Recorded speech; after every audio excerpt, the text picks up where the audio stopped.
అందరికీ నమస్కారం అండి. స్వాగతం సుస్వాగతం మన ఛానల్కి. అందరికీ ముందుగా భోగి, సంక్రాంతి, కనుమ శుభాకాంక్షలండి. ఈరోజు ఈ వీడియోలో భోగి రోజు నాడు పిల్లలకి భోగి పళ్ళని ఎలా పొయ్యాలి, అసలు ఎందుకు పొయ్యాలి, అలాగే అసలు ఏ వయసు పిల్లలకి భోగి పళ్ళని పొయ్యాలి, భోగి పళ్ళని ఎవరు ముందు పొయ్యాలి పిల్లలకి, అసలు భోగి పళ్ళల్లో ఏ ఏ వస్తువులను కలపాలి, ఇలా ప్రతి ఒక్క దాని గురించి ఇప్పుడు ఈ వీడియోలో తెలుసుకుందామండి క్లుప్తంగా. వీడియోలోకి వెళ్లే ముందు మొట్టమొదటిసారిగా మన ఛానల్ని ఎవరైనా చూస్తుంటే ప్లీజ్ సబ్స్క్రైబ్ చేసుకొని పక్కన ఉన్నటువంటి బెల్ ఐకాన్ని యాక్టివేట్లో ఉంచుకోవడం ద్వారా నేను ఏ వీడియో చేసినా మీకు నోటిఫికేషన్ ద్వారా మీ ముందుకు వచ్చేస్తుంది. ఇంకా ఆలస్యం చేయకుండా వీడియోలోకి వెళ్ళి పూర్తి సమాచారం గురించి తెలుసుకుందామా. మరి ముందుగా భోగి పళ్ళ విశిష్టత గురించి తెలుసుకుందాము. భోగి పండ్లు అంటే రేగు పండ్లు. ఇది సూర్యునికి ప్రీతిపాత్రమైనటువంటి పండుగ. సూర్యుని రూపము, రంగు, పేరు కలిగినటువంటి రేగు పండ్లతో నాణాలను కలిపి పిల్లల తలపైన పోస్తారు. సూర్య భగవాని అనుగ్రహము పిల్లలపై ప్రసరించి ఆరోగ్యం కలగాలనేటువంటి సంకేతంతో ఈ భోగి పండ్లని పోస్తారండి. అయితే అసలు ఈ భోగి పండ్ల వెనక ఒక కథ కూడా ఉంది. అదేమిటో తెలుసుకుందాము. భోగి పళ్ళని బద్రీఫలమని కూడా పిలుస్తారు. శివుణ్ణి ప్రసన్నం చేసుకునేందుకు నారాయణుడు బద్రికావనంలో ఘోర తపస్సు చేస్తారు. తపస్సు మెచ్చినటువంటి శివుడు వరమిస్తారు ఆయనకి. దీంతో ముక్కోటి దేవతలు శ్రీమన్నారాయణుకి బద్రీ ఫలాలతోటి అభిషేకం అనేది చేస్తారు. ఈ పండ్లతోటి అభిషేకం చేయడం వల్ల సంతోషించినటువంటి విష్ణువు చిన్న పిల్లాళ్లాగా మారిపోతారంట. అప్పటి నుంచి ఈ రేగి పండ్లు భోగి పండ్లుగా మారిపోయాయి. ఇదంతా కూడా భోగి రోజే జరిగింది కాబట్టి చిన్నపిల్లలకి భోగి రోజు నాడు భోగి పండ్లు పోసేటువంటి ఆనవాయితీ వచ్చిందండి. భోగి పళ్ళ విశిష్టత గురించి తెలుసుకున్నాం కదండి. భోగి పళ్ళు పోయడానికి వాటిలో ఏ ఏ వస్తువుల్ని కలుపుకోవాలి అనే విషయం గురించి తెలుసుకుందాము. భోగి పళ్ళు పోయడానికి వాటిలో ముందుగా అక్షింతలని, రేగు పళ్ళని, నానపెట్టినటువంటి శనగలని, అలాగే చిల్లర నాణాలని, అలాగే బంతిపూల రెక్కలని కలిపి ఉంచుకోవాలి. సాంప్రదాయం ప్రకారం అయితే ఈ 5 కలిపితే సరిపోతుందండి.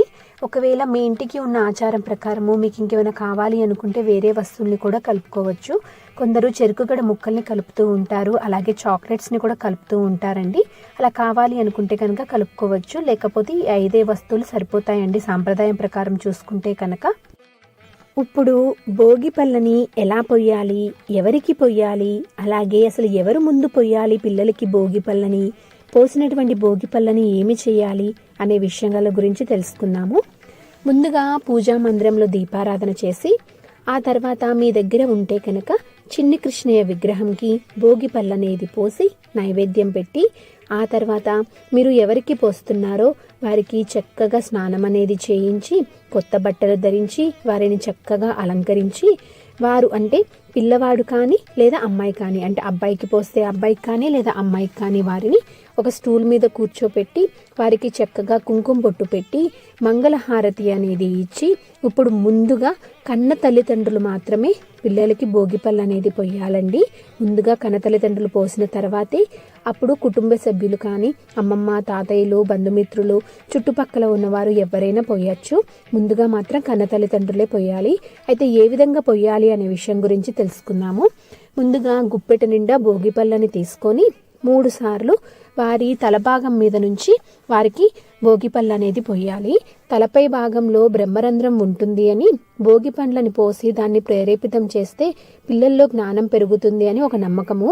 అందుకని 3 సార్లు వారి తలపై నుంచి భోగి పండ్లు పడే విధంగా పిల్లలకి భోగి పళ్ళు అనేది పొయ్యాలి. అయితే ఏ వయసు పిల్లలకి పొయ్యాలి అంటే కనుక 1వ సంవత్సరం నుంచి 11 సంవత్సరాల వయసు పిల్లలకి పొయ్యొచ్చండి. కాకపోతే మొదటిసారి పోసేవారు మాత్రము బేసి సంఖ్య ఉండే విధంగా చూసుకొని భోగి పళ్ళని పొయ్యాలి. పోసినటువంటి భోగి పళ్ళని ఏమి చేయాలి అంటే కనుక ముందుగా వాటిని ఎవ్వరూ తొక్కకుండా ఒక క్లాత్ తోటి పక్కకి జరిపేసేసి రేగి పళ్ళని మాత్రం వీటిని పూరెక్కలని, అక్షింతలని, శనగల్ని వీటన్నిటిని పారేటువంటి నీటిలో కలపాలి. దాంట్లో వేసేటువంటి కాయిన్స్ని మాత్రము పేదవారికి దానం చేస్తే చాలా మంచిదండి. దిష్టి తీసినటువంటి రేగి పండ్లను మాత్రం ఎట్టి పరిస్థితుల్లో తినకూడదు, ఇది మాత్రం గుర్తుపెట్టుకోండి. అయితే ఈ భోగి పళ్ళని సాయంత్రము అంటే సూర్యాస్త సమయంలో మాత్రమే భోగి పళ్ళు పోయడము ఉత్తమము అని చెప్పి పండితులు తెలియజేస్తున్నారు. నేను ఆల్రెడీ పిల్లలకి భోగి పళ్ళు ఏ సమయంలో పొయ్యాలి అనేటువంటి వీడియో అనేది చేశానండి.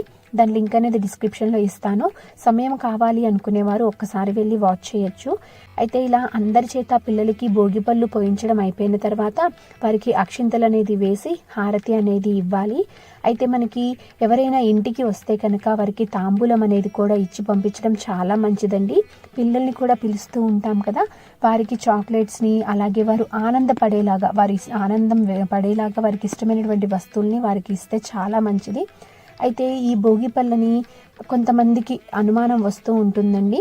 అంటే మేము ఇప్పటి వరకు పోసుకోలేదు, మాకు ఇది ఆనవాయితీ లేదు, అలా ఆనవాయితీ లేని వారు పోసుకోవచ్చా అనేటువంటి అనుమానం వస్తూ ఉంటుంది. ఎటువంటి సందేహం లేకుండా ఆనవాయితీ లేని వారు కూడా చక్కగా చేసుకోవచ్చండి. ఈ భోగి పళ్ళని పిల్లలకి పోసుకోవచ్చు. ఇప్పటి వరకు మొదలు పెట్టలేదు అనుకునేవారు కూడా చక్కగా చేసుకోవచ్చు. కాకపోతే మొదటిసారిగా మొదలు పెట్టేవారు మాత్రము పిల్లల వయసు వచ్చేసి బేసి సంఖ్యలో ఉండే విధంగా చూసుకొని మాత్రమే మొదలు పెట్టుకోవాలి. అంటే పిల్లల వయసు వచ్చేసి 1 కానీ 3 కానీ 5 కానీ ఇలా బేసి సంఖ్యలో ఉండే విధంగా చూసుకొని మాత్రమే వారికి భోగి పళ్ళు అనేది పోసుకోవాలండి. సో చూసారు కదండి ఈరోజు వీడియో. భోగి పళ్ళని ఏ విధంగా పోయాలి, పిల్లలకి ఎలా పోయాలి, ఎవరి ముందు పోయాలి అనే విషయాల గురించి అన్నిటి గురించి తెలుసుకున్నాం కదా. ఇంకొక మంచి కంటెంట్ తోటి, ఇంకొక మంచి వీడియో తోటి మీ ముందుకు మళ్ళీ వచ్చేస్తాను. అంతవరకు సెలవా మరి. ధన్యవాదాలు. సర్వేజన సుఖినో భవంతు.